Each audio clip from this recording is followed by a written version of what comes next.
You're Elizabeth Lloyd, a Cambridge-educated lawyer sent by James Gascoigne's family to retrieve the body and effects of their recently deceased son. Your mission is to connect with Percival and do whatever it takes to get that list home. And remember, Lorraine, this is highly sensitive. Trust no one.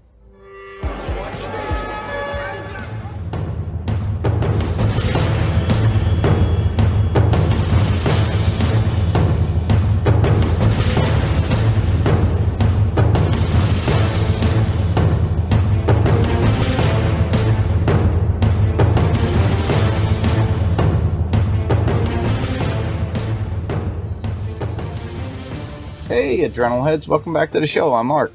And I'm Wendy. And this week we are covering Atomic Blonde from 2017. And this was Wendy's pick, and it's a great movie, and I'm surprised I have not used this for Panels to Pixels because it was based off a trade comic book. That's true. You could put it on both. We can. Yeah. We can. So with that, I'll give the brief synopsis that they give us on IMDb based on this particular movie. So, sensual and savage Lorraine Broughton is the most elite spy in MI6, an agent who's willing to use all of her lethal skills to stay alive during an impossible mission.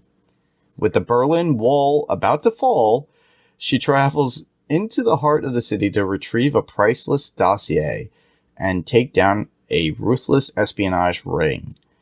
Once there, she teams up with an embedded station chief to navigate her way through the deadliest game of spies.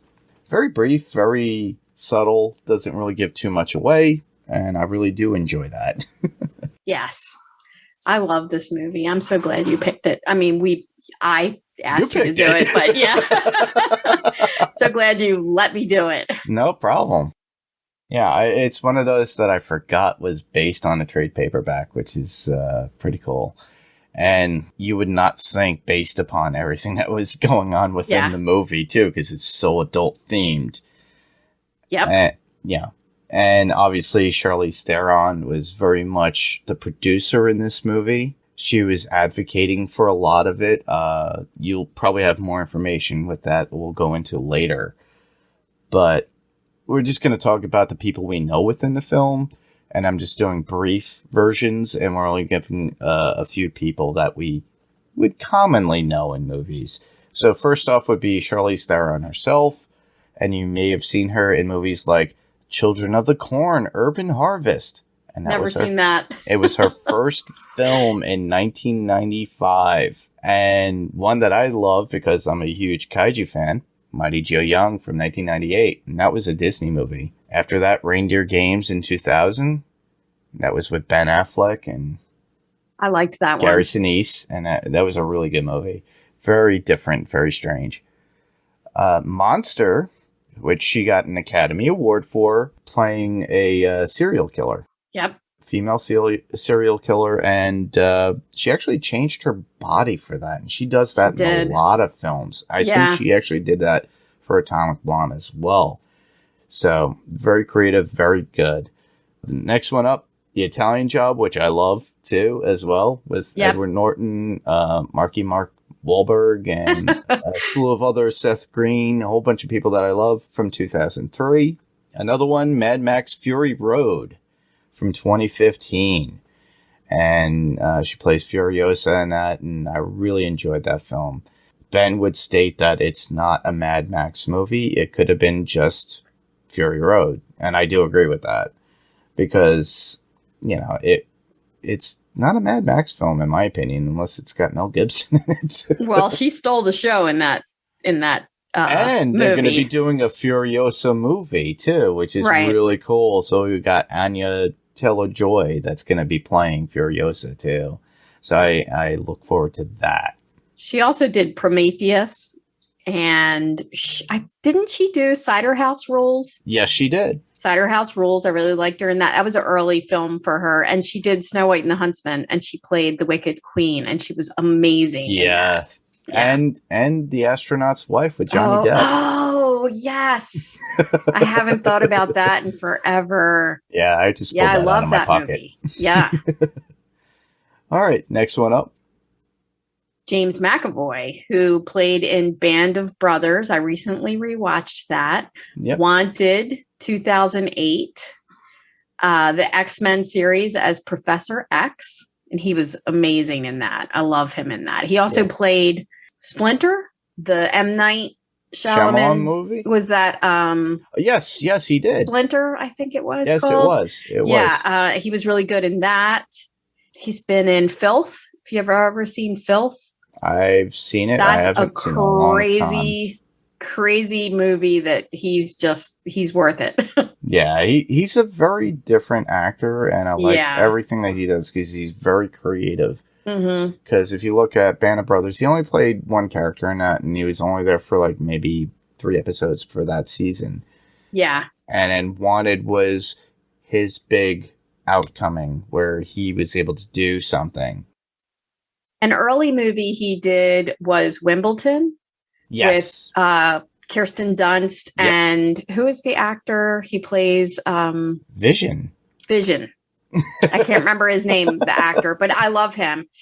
That movie was really good. He played the brother, and he just had some of the funniest scenes, a kind of a smaller part, but he was really great in it. He's very good with comedic lines, too, in any film. And he actually proves that within this particular film, too, if you think about it. So he's very comedic, even though it's not really a comedic film. But we get that out of him, so he has those chops. And you needed that. He was a good counterbalance to her character, who plays it very cool and serious. That he does, but then, you know, the quips that they have within the film is really cool. Next up would be John Goodman, and we all know who John Goodman is. You know, we remember him as the coach from Revenge of the Nerds in 1984. He was in Chud in 1984 as well. Ago. That's you know, Cannibalistic Humanoid Underground Dwellers. That's what the name of that movie is. He was there with Daniel Stern, and it was an old B horror movie that I enjoy. Raising Arizona in 1987, a Nick Cage movie with Holly Hunter. Yep. He plays one of the guys that Nick Cage was imprisoned with, and they break out and they do everything. Always in 1989 with Richard Dreyfuss and also Holly Hunter, and something that I do appreciate as a love story movie. Yep.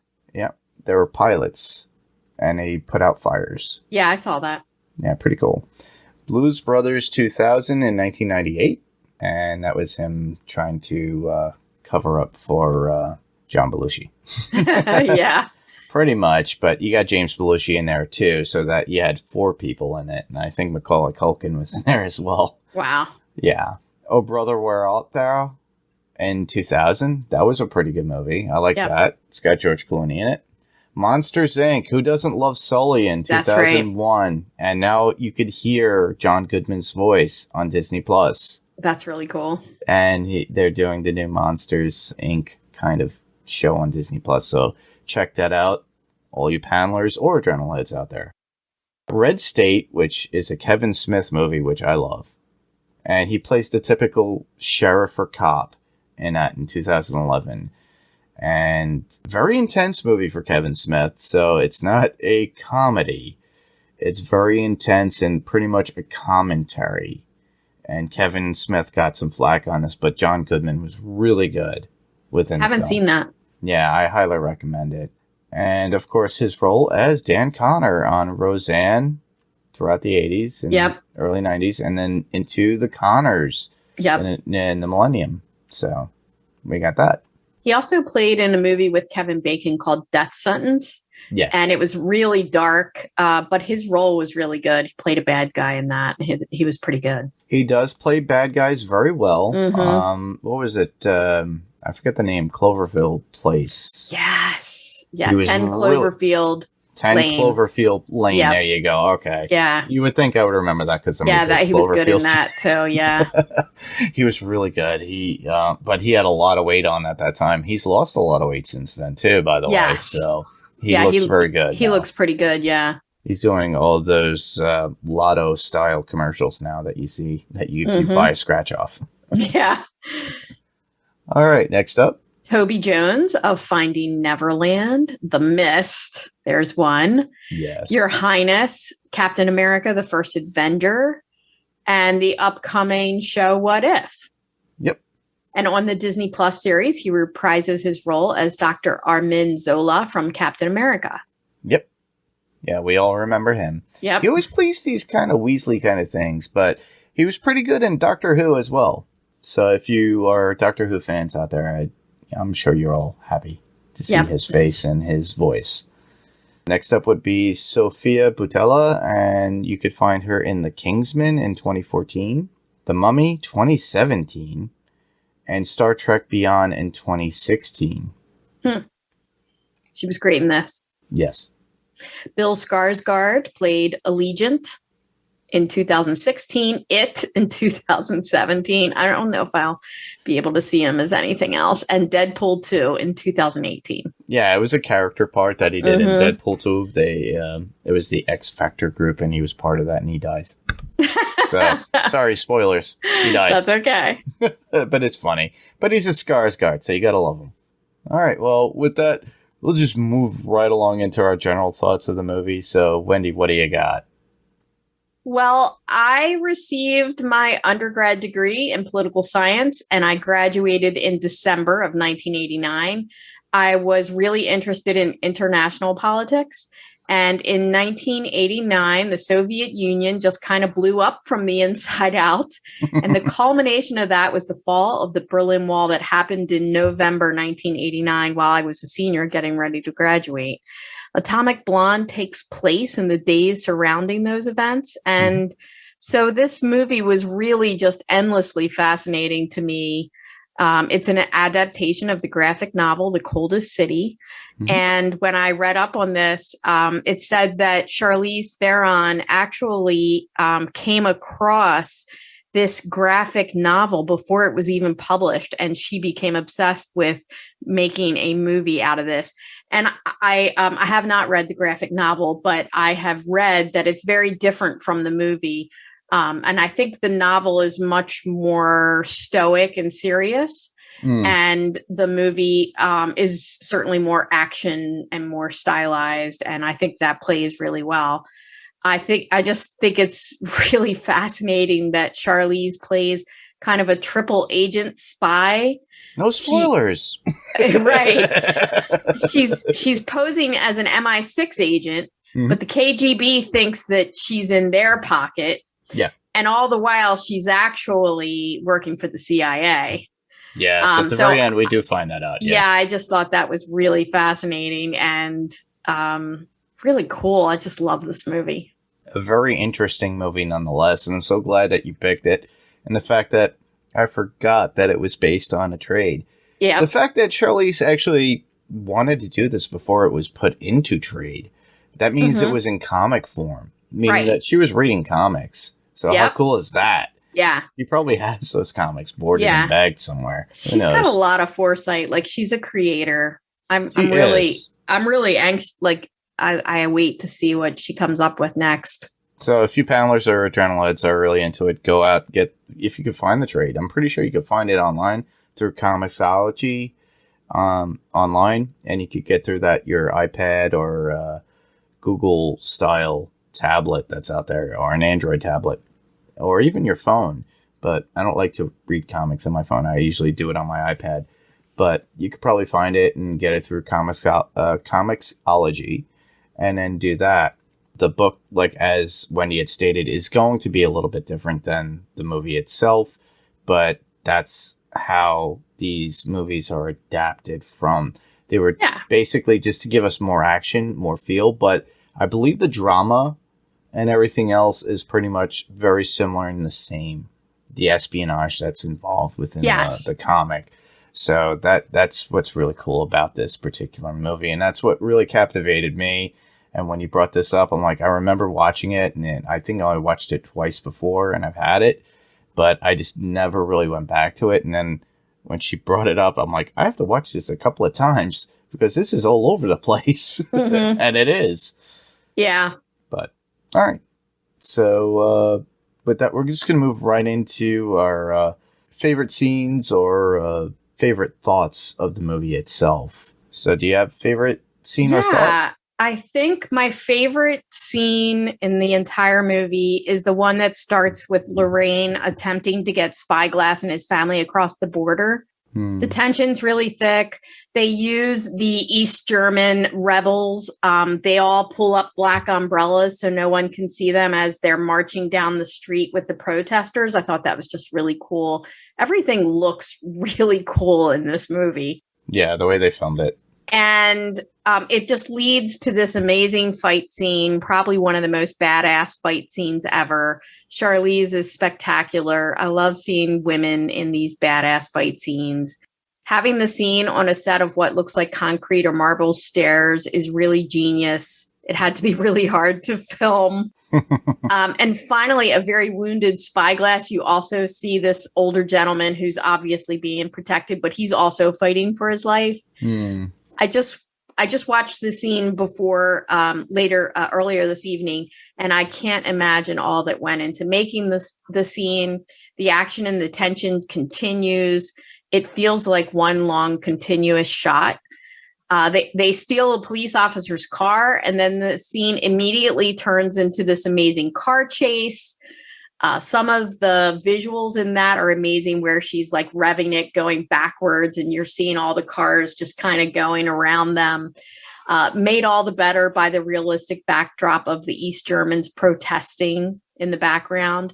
And just when you think the scene is slowing down, they kind of pull off to the side. They're hit by a car and the car falls over the side into the canal and goes underwater. And that scene is almost 15 minutes long. It's really spectacular.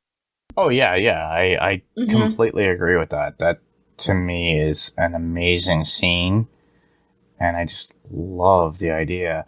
I'm trying to remember who played the character of Spyglass, because we do remember him. And he was in. I didn't write his name down. I wrote a couple Me neither. others, but yeah. But he was good. Yeah, he's a British actor, and he was in The World's End, which actually Ben had just covered not too long ago with Paik when they were talking about Edgar Wright, and he plays one of the friends in The Fold, and I thought that was pretty cool, and that's the first thing I thought of. So, but I'm pretty sure Ben's screaming at his headphones right now going, "You can't remember the actor!" But yeah, but at he least was great. I remembered it. That's the cool part. But yeah, the one thing that captivated about me with this movie is the music. I really do enjoy the music. It's got a great soundtrack. It's very much from the time that it came out, but also not only do we get the original versions, but we do get the German or French versions of these songs within it. The only drawback for me, Marilyn Manson was never around at that time. Right. So it was the one song that really took me out of the movie when that scene came up. Yeah, that was they used a few issue. Covers too, like modern covers of they 80s did, songs. But at least some of the songs were with them proper. That was like an original style song, in my opinion. And it really took me away from the movie. At least if you did something that was a cover from within that era, it works. It sounds pretty similar, yeah. And authentic. They did 99 Love Balloons a lot. That's so good, yeah. They did Till Tuesdays, Voices Carry. Yep. They played it at least like 2 or 3 times within the movie. And there was a couple other songs that just captivated me because I remember the 80s. You and I both remember the 80s, so we remember those songs because it's in our heart and we know it. And we could tell you who wrote the song and, you know, the name of the band right off the top of our heads. Maybe not give you the exact year it came out, but at least we'll give it to you, you know? Yeah, I think their use of the music was really It was very relevant to the time, especially because it was 1989. And at that time, it was a dawning of changing of decades, too. And the fall of the Berlin Wall as well. And I love how they had that little thing that's cliched in the very beginning. It's like, well, this is not about that. And then they go into this story. Right. You know, a lot of things happened in 1989, and this was a big, huge one, but we're not talking about that. That's right. I like that. But it's really a cool event to have this backdrop. It's so like European looking, and it was great. Do you have another one? I have lots. Let's see. The scene where Percival kills Delphine. Very tragic, but also a great scene. It's kind of another battle to the death. You aren't really sure who's going to come out ahead of that until the end. Correct, yeah. It was amazing. Like, there's so many great the knife in the scenes. back. He had a hard time getting that knife out of that back. I don't think he ever did get it out, did he? And we didn't. He backed into that wall and it kind of jagged it more in and caused more pain. I'm glad that McAvoy actually pushed that through.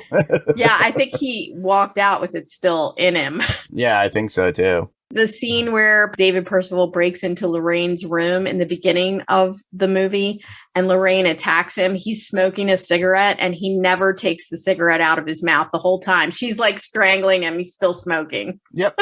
And then she winds up taking it out and putting it in her mouth too after they have a nice little conversation. Yeah, just so cool. I thought the sex scene between Delphine and Lorraine was great, tender, and lots of action all at once. I liked the relationship that they had, and I thought it fitted in really well with this highly stylized movie. Yeah, that scene, that would be a guy's dream. Or a girl's dream. Or a girl's dream, too. I can't, or anybody in between. Who knows? Yeah. But the thing is that to me, I enjoyed it, but it's like, that's a little bit too long for me. It's kind of like, okay, it should be fast, like within Terminator when Linda Hamilton and they just show a silhouette of two people and then that thing and then it's a silhouette and then it just cuts to after. It just cuts and that should be fine. But I guess I thought this was great. I guess Charlize, as we know, and she's been nude throughout the whole movie, she's okay and comfortable with her body enough to do that. Yep. You got it, girl. You got it. She sure does. She's amazing and And she's not a young woman anymore, but yet she looks amazing. She still looks amazing. She's a model. She does everything with perfume. Give her kudos to that. But, to me, I was just like, okay, got it. Yep. She sells Je t'adore. Not that this is sponsored by them, but it's good. No, but I'm pretty sure it is. Yeah, no, I know it is. I don't smell perfume all that time. Yeah. The gun battle scene towards the end of the movie with Lorraine versus the KGB. This is a great scene. The feathers were flying everywhere. The colors, just really well done. I loved that. Until the very end, you aren't completely sure who is really Satchel. Yep. When the movie appears to end, but then we see Lorraine move into another scene with the KGB and with Bremovich.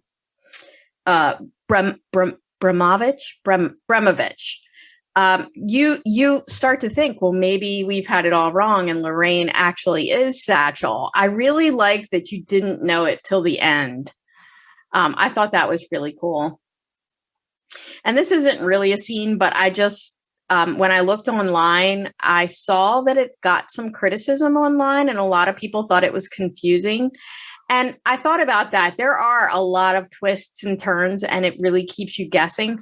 But I think this is one of those movies that it gets better on the second watch and even better on the third watch because there's so many little details. I think that's what got me watching it multiple times was there so many little details that I think it does really well on multiple watches. Awesome.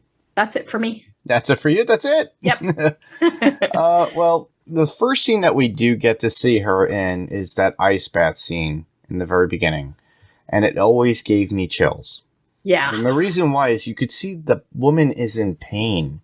I mean, she has bruises all over her body. Bruises all over her. Yeah, she's nude, whatever. I don't care. Yeah. But I'm sorry, she had to take an ice bath and then down some vodka at that point, too, before her interrogation or the recap of what the events happened on her mission. And that's literally what it was. It was very much similar to an interrogation for her of the events that have happened between the CIA and MI6. And that's where we start off. And a lot of the movie, which I like, is these are her recaps. And then what we find out at the very end. Yeah. It's kind of like the usual suspects at certain points. Mm-hmm. I saw a few people criticizing that format, but I just thought it worked so well in this. Yeah. I think it would have been a different movie had it been a, start to finish chronological order. I just think it works so well. Well, it was pretty much a start to finish with her starting. Right. But it starts at the end. It starts at the end with the interview. Yeah. But then moves into the mission and her describing the situation. So another scene that I really enjoyed was our introduction to Percival and how Lorraine and him interact. And he's a bit feral, as they state, at MI6 and how he is, because he's, and it's so funny because he's so engrossed within the lore of everything that's going on in Germany at the time. So he's got German MTV in the background. He's got all these other artifacts. He's got a Hustler magazine. So he's got cases of jeans, of Levi's in his apartment. Yeah, he's selling all these things on the black market because he knows. And that's, he literally enwrapped himself in everything that was going on within Germany. He's got a cast on his arm. He's doing a 3-way with his hand tied to something. Like, he's just so bizarre. He is a bizarre person, but unfortunately we lose him in the end. But I just love this one scene too. Father figure is playing as she's being attacked within the apartment, trying to obtain clues from James at that point. And she sees the picture of Percival and James, and then she has to take out all the Russians. And then at the very end, when she leaves out the window, she winds up taking out the German police officers. And I think she's like, for fuck's sake. Yeah, exactly. That was a quote. Yes. Yeah. I just love the look of Germany at that time while it was in the middle of its transition, because we get to see that with all the graffiti. You get to see all the punkers and everything on the street. And everything is kind of digressing at that point. People don't know what to do. Right. So Germany is kind of enthralled at that point. And with the music and the vibes that came into what was going on within the movie kind of gave me that American Psycho kind of feel too. Because if you remember the movie with American Psycho, they did use 80s themed songs that represented that particular era. And I really enjoyed that movie as well. It's very underrated. A lot of people hate it. The sequel is terrible, but the original American Psycho is based upon a book that I have read a bunch of times. And, if you're the faint of heart, please don't read it or don't watch the movie itself. But it's from the same author that did Less Than Zero, right? Yes. Yep. Mm-hmm. Yeah. So. Yeah. I think my daughter has read it. I don't think I've read it, but I was a fan of the movie. I don't usually want to go back and watch it because it's dark, but it is dark. I thought it was very well done. And you're not exactly sure at the end of the movie of what happened. Yeah. What really, it was everything in his head, or did this really happen? Yep. And we kind of get to that same kind of point at the very end. We don't know what, but then we get the ending scene. Right. If they left it off very casual, they could have done anything they wanted. Yep. Which would have been interesting. But they are in the works of doing an Atomic Blonde 2.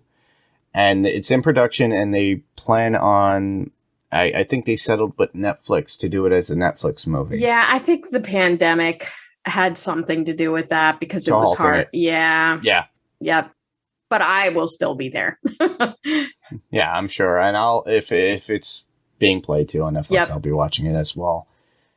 One other, Percival killing the Russian that killed James. So he really took it personally. So you could see he wanted vengeance. So I really admired that and enjoyed that, because you could tell that was his friend. So it was definitely a personal thing. Mm-hmm. Plus, he needed that list that was stolen for the mission. Right. So, and obviously and then I think he uses an ice pick, or was it a screwdriver? I forget. I think he said it was an ice pick to the head. Nice. Yeah, no, and that was unexpected. It just came out of nowhere. You didn't expect that. That was cool. Yep. Yeah, and that adds to the twists and turns within the movie that are amazing, because you don't really know who Satchel is till the very end, and you mentioned this before. You think during the movie that it's Percival, Lorraine, Everybody is suspect. Everybody is suspect. Yeah. Everybody's sus, as they say in Among Us. Yep. But Spyglass was always a suspect in himself, too. But then, obviously, she gets him out or tries to get him and his family out. But all the scenes being all from the point of view at times, they say it makes it hard to, I think it's hard to figure out at times. Mm-hmm. If you're a first-time viewer. If you've watched it so many times, obviously you know the outcome. Yes. Yeah. I think that's why probably on first view, it's got a lot going on in the movie. But I think it does really well on second and third watch. I loved the action choreography within this movie because it was done very well. It was very well done. And there's certain movies that are done, like we could talk about the Taken movies. Yeah, Liam Neeson's not a spring chicken anymore. Yep. So, but with Shirley, she really put her all in it, and you could tell a lot of those action stunts she had done herself. I can't imagine how long it took to film some of those scenes. They're really well done. Oh, yeah. Yeah. All right. Well, that's pretty much our thoughts on Atomic Blonde from 2017. So now we're going to move right along into interesting facts and unknown facts about the movie Atomic Blonde. So I'll start off. Okay. So the movie is directed by David Leitch, and his first solo directorial credit, and it's written by Kurt Johnstad. I saw David Leitch also did John Wick. Yes. And I think he did some others that I know. I can't remember now what they are. The movie's cast includes Charlize Theron, James McAvoy, John Goodman, Till Schweiger, Eddie Marzan, Sophia Boutella, and Toby Jones. Mm-hmm. And Charlize Theron had 8 personal trainers to help her master her intensely physical performance. So that's pretty cool. She also trained with Keanu Reeves, who is prepping for John Wick Chapter 2. That's really cool. Charlize cracked 2 teeth while filming. Woof. She injures herself a lot. When she was doing Snow White, she burst her vocal cords by screaming so loud. Oh, wow. Yeah, she's an all-in. She's an all-in kind of gal. Yeah. At least she puts all her effort into her films, so you have to appreciate that. Yes. So before filming resumed, McAvoy broke his hand on the set of Split and had to endure all his action stunts and scenes with an injured hand. And it's funny, it really worked. That's what the cast was for. And it really did work just to make him this bizarre character. So, yeah. Charlize Theron spent 5 years developing Atomic Blonde. Awesome. The pivotal fight on the marble stairs presented one of the most challenging sequences in the film. So Charlize Theron was actually slammed against a padded wall, but her tumble down the stairs, which were also padded to look like marble, was executed by Canadian stuntwoman Monique Ganderton. Nice. That's pretty cool. Charlize Theron said that the success of Mad Max Fury Road helped guide the development of Atomic Blonde. I believe that. I believe after that movie, they probably said, okay, whatever you like. Exactly, because she was very much a focal point within that movie. It's something I highly recommend. It took 45 minutes to film Charlize Theron's sex scene with Sophia Boutella. Theron found that the scene easy and attributed this to the fact to them both being dancers. Yeah, I read a little bit about that. They said, with dancers, being naked is no big deal. That works. Yeah.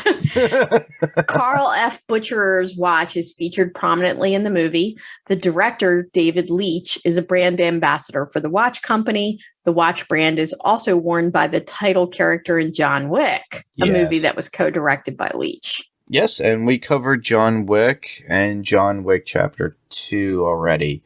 So check those podcasts out. So Kat and I covered those. We talked furthermore about David Leitch as well within those films. So early part of the movie where Charlize Theron is in a car and tried to beat the 2 escorts, the tunnel sequence in Berlin was the same tunnel used in Captain America Civil War. The part where Black Panther chases down Bucky Barnes And it's also the same tunnel used in the Hunger Games Mockingjay Part 2, when Katniss Everdeen and her team try to get to President Snow. So interesting. Before the final fight, a Russian song is playing Capricious Horses by Vladimir Vysotsky with the word, "No one is late for their meeting with God." Pretty cool.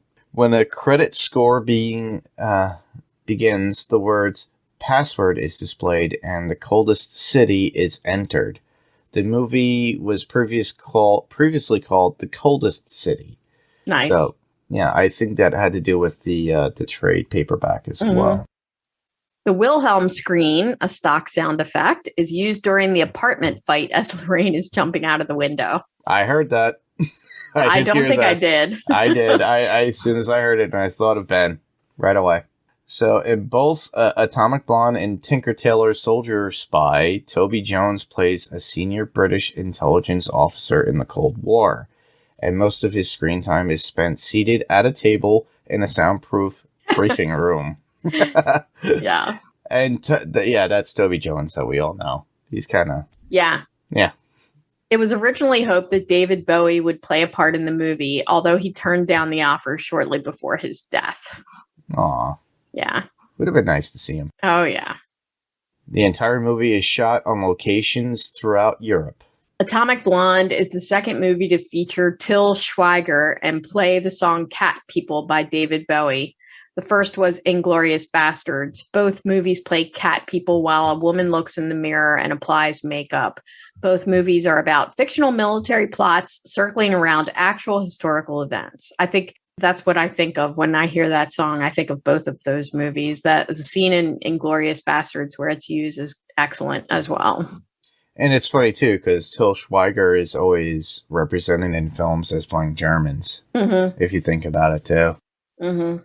Although set in 1989, the only pre-existing song on the soundtrack that was released that year is Fight the Power by Public Enemy. All the other songs were released before that year. Well, that's kind of a lie.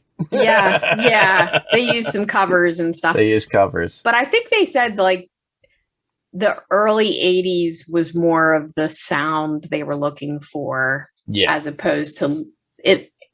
You know, by 1989, we were doing like Love Shack and things like that. Yeah, so that is true. Right into the 90s. Yeah. Yeah.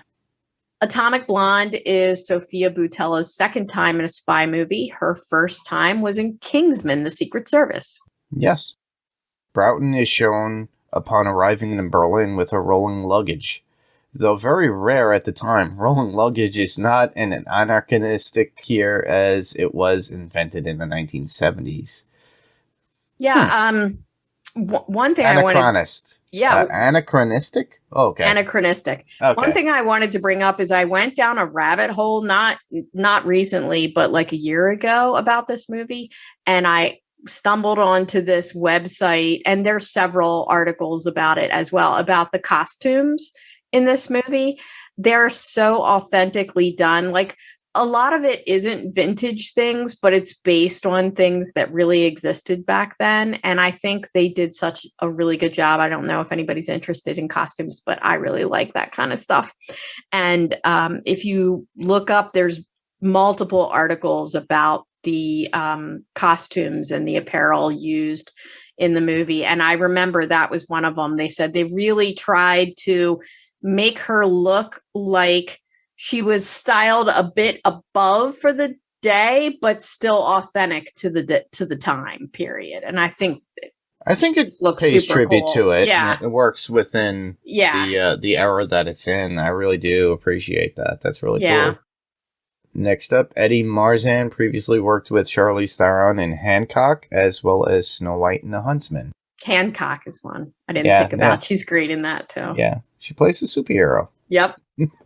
Tetris is on the screen of the microcomputer in the foreground of the screen where they are giving Spyglass a new identity. Tetris. Remember that? Yep. Yeah, that was a Russian game too, by the way. So. Yeah. That's right. Towards the end of the movie, Merkel poses as a Swede. Bill Skarsgård is actually Swedish and uses his native accent in that scene. Nice. Awesome. Broughton's character is seen throughout the movie drinking Stoli on Ice, which is a Russian vodka. This reinforces the idea that she is the Russian double agent until the final reveal. Ah. And next up, an MTV voiceover mentions the newest music controversy over sampling near the end when Broughton walks to the plane. The song playing is Under Pressure. Yep. A Queen and David Bowie song that in 1990 has its bass line sampled by Vanilla Ice in Ice Ice Baby, an accusation that he initially denied. But obviously it was. It was. Yeah. And I remember that clearly, too. I remember that. Yeah. When meeting Delphine in her friend's bar, she orders Lorraine her specialty drink, Stoli on Ice, in which Lorraine replies, "You pay attention." And then Delphine says, "I look for pleasure in the details." However, she seems to miss that Lorraine drops her British accent and resumes her American accent. I missed that, too. I missed that, too, completely. Yeah. And then I just had a couple other things. I think we already talked about the soundtrack. Sure. I read online that the sequel to the film. Oh, you said that. Charlize is slated to be the producer, but I also saw that the producer Leach has also discussed a crossover film featuring the Atomic Blonde and John Wick worlds, and like sign me up for that. I'm here. Yeah. If they have. Loughton or what's her name? Broughton. Lorraine Broughton. Yeah, if they have Lorraine Broughton at the Continental, that'd be interesting. Yeah. Or that she has a nameplate there or something. Yeah, that would be cool. Or maybe when John was younger. I don't know. I don't know how that would go. Yeah. And I thought it was a small detail, but I thought that the spray painted text in the movie was really cool and kept with the 80s feel of it. Yeah, it did. Yep. Yeah, it gave that anarchistic kind of look because it's Atomic Blonde. If you think Atomic, you think of, at that time, all the spray paint that was going on. And usually it's like neon colors. Yep, I liked it. It was hot pink or green at certain points. Yeah. So I enjoyed that too. Yep. By the way, I think you made Kat just squeal because you talked about a combination of Atomic Blonde and John Wick, right? Yes. So. I'm pretty excited for that, too. Same here. That would be great if they do that. Yeah. All right. Well, on to quotes. So, Wendy, do you have any quotes? Let's see. One of the attackers in the long scene that I loved so much says, "Take this, you bitch," as he is strangling Lorraine. And then Lorraine stabs him in the eye and says, I think she says, "Am I your bitch now?" or "Who's your bitch now?" or something like that. I thought that was pretty funny. I thought it was "You're my bitch." Yeah. One of my quotes is an exchange between Lorraine and Percival. And Lorraine goes, "I've read your file. I also read your dog file. So let's cut the crap, shall we? The whole hungover, show up late, don't know which way is up, act. I'm not buying it. I trust you about as far as I can throw you." And Percival says, "It's a double pleasure to deceive the deceiver." And Lorraine says, "Niccolo Machiavelli, it was on your shelf." And Percival says, "Oh my God, I think I fucking love you." And then Lorraine's like, "That's too bad." Yep. That's as they're walking down the main road.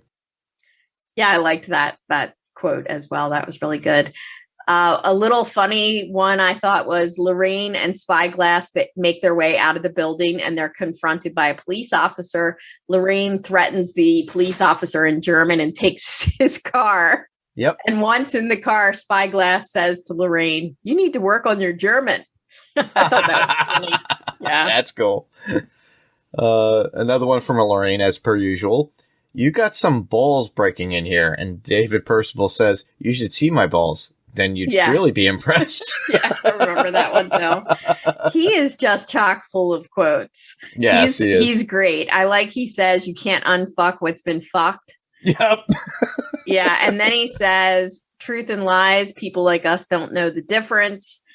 And then finally, at the end, Lorraine says to him, "You went to the KGB to take me out. You were too fucking scared to do it yourself." And David says, "Too smart, more like." And he's right. Like, I was scared of you because You're going to kill me. So I thought that was really funny. Well, my last one would be from Lorraine herself saying, and I think this is during the interrogation or the recap of her mission. And she goes, you know those movies where the picture just starts to slow down and melt, then catch fire? Well, that's Berlin. Yeah, that was cool. I liked that. David at the very end says, so what have I learned after all this time, after all those sleepless nights, lying to friends, lovers, myself, playing this crooked game in this crooked town filled with backstabbers and four-faced liars? I'll tell you what I've learned, one thing and one thing only. I fucking love Berlin. And I thought that was great. He's kind of revealing a little bit there when he's saying how he was lying to everybody. Yeah. And then my final one is Lorraine to the KGB head, Bremovich. Mm-hmm. She says, I never worked for you. You worked for me. Every false intel I gave you, a rip in the Iron Curtain, every piece of intel you gave me, a bullet in my gun. I want my life back. And she says all of that while he's dying because she shot him in the throat. And she's pouring herself a glass of vodka on ice. Yeah. And then that scene immediately breaks into Under Pressure by Queen. And I just thought it couldn't be more fitting. It does. It is very fitting. Yep. All right. Well, that was pretty much our coverage of Atomic Blonde from 2017. Well, right now we're just going to move right along into what I like to call guilty pleasure movies. And those could be any movie that you enjoy, that you love. It might have gotten a bad IMDb rating. It might be something that when you're in a group of your friends and you say it and they all go, that movie sucked. And you're stuck there going, oh crap, I'm the only one that loves this movie, but you try to defend it, but nobody likes to do that, want to hear it. But then, these are just the movies that you love, and it could be bad, it could be great, or it could be just one that people just don't have on their radar, but you just love it for yourself, and it's your own little guilty pleasure. So what do you have?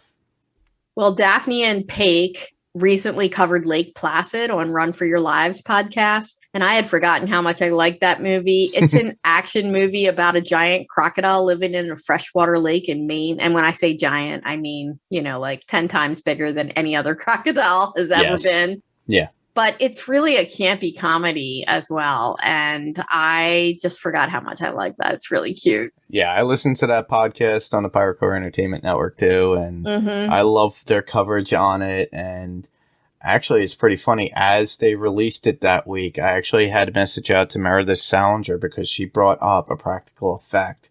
So I tried to link the podcast to her tweet so that way she could listen to it. Yeah. But yeah, she was in that movie as well. She was not a prominent character in it, but she played a sheriff within it, and she was really good as well. I forget the. Was she the sheriff who hooks up with who's trying to hook the up Bohemian guy? Yes. Yeah. I remember her character real well. Yeah. Yeah. She was a child actress. She was Natty Gann. She's been in Dream a Little Dream. She was good in that. Yeah, she was really good in that. And I really do recommend that. Actually, when I didn't realize, it's like, oh, do I have this movie? And I didn't have it. So I downloaded it on iTunes from my Apple TV. And I watched it, even though I didn't even get a chance to send in feedback. But I just had to watch it because it's one of those movies you got to watch. Because it's one of my oldest daughter's favorites. She loves like Jaws, and she loved Lake Placid. Yeah, it kind of falls into that category. That organic kaiju movie where it's like a big, shark or a Meg or alligator, crocodile. Remember Alligator in the 70s that played on TV? Yeah. So things of that nature. It's like, oh, don't flush your alligator down the toilet. It might come back and get you. I think we were all terrified of that for a couple of years. Yeah, I think so too.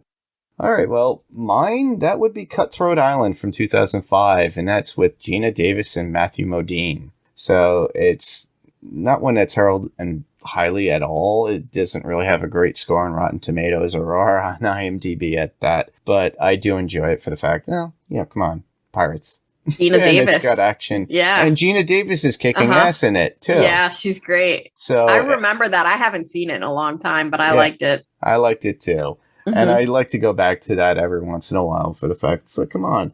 It's like we had Pirates of the Caribbean, we had Johnny Depp, but let's see somebody else kick a little ass, you know, and then let it be a lady. I think my dad really likes that too. He watches it when it comes on. All right. So with that, we're going to ask you where listeners could hear you now. I recently finished podcasting on season 4 of Handmaid's Tale, and that was on House Podcastica, Handmaid's Tale edition. It was a great experience. Season 4 was spectacular, the best in my opinion. Really enjoyed that, and I will definitely be back to do season 5. We don't know when that will be. There were 2 years between season 3 and 4, so who knows? And I was also recently a guest on our friend Ben Beck's new podcast called Wilhelm.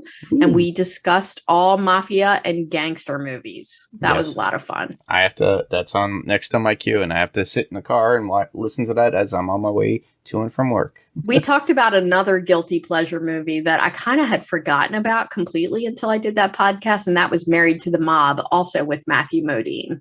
Really? Yeah. That was really good. It was Michelle Pfeiffer and Dean Stockton. Stockwell or Stockton?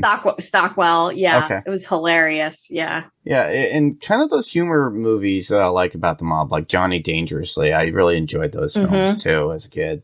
This was definitely all comedy and camp, but it worked so well. Did you guys mention the Stallone movie? Yes. Okay. And cool. did. Yes. Yeah, that's I had forgotten about that completely as well. Yeah. Yeah. Yeah, it's one of those movies I like to watch every once in a while. It's funny because you don't think there's that many, and then when you start adding it up, there's a ton of mafia movies out there. Well, there was the old early one. I forget what it was. It had Scott Baio in it when he was a kid. Oh my gosh. Well, I forgot the name of it, but yeah, I'm sure I could always like clue it in and say, "Hey Ben, you forgot this movie."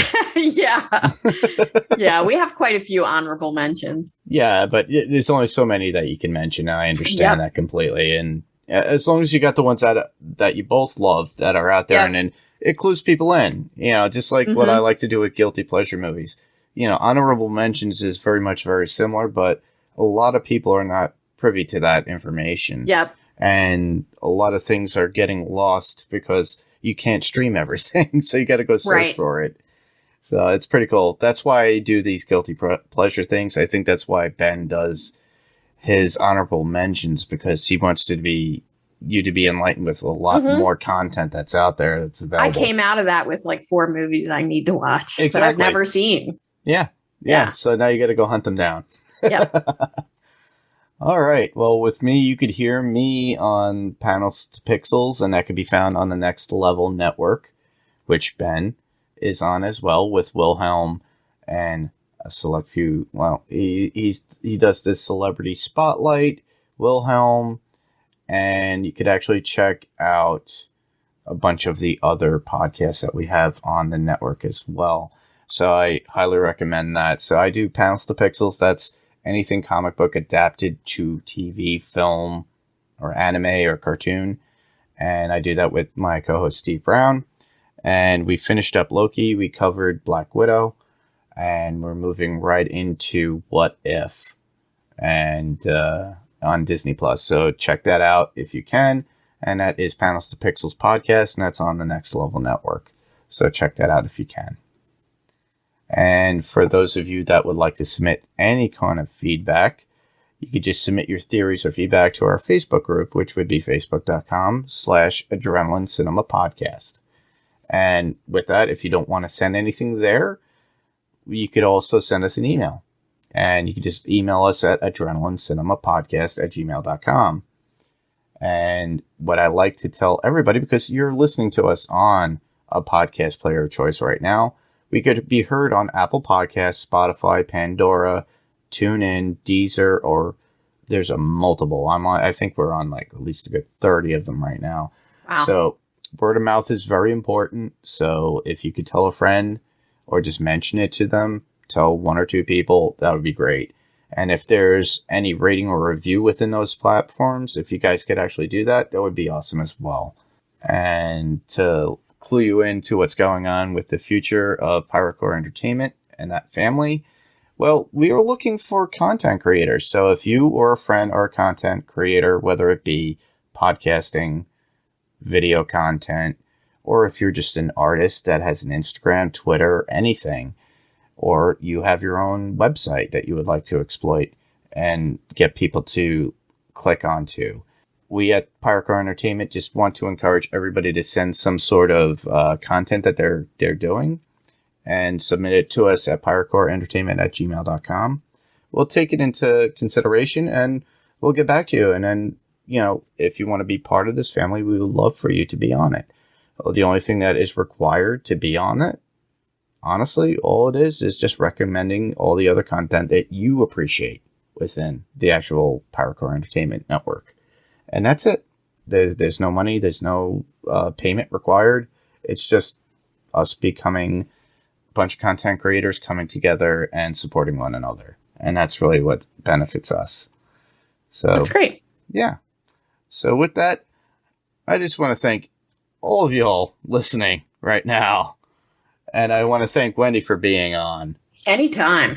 Thanks for having me. Oh, thank you for being on and suggesting this. So I just want to say thank you everybody for listening to Adrenaline Cinema. I'm Mark. I'm Wendy. And we'll talk to you guys later.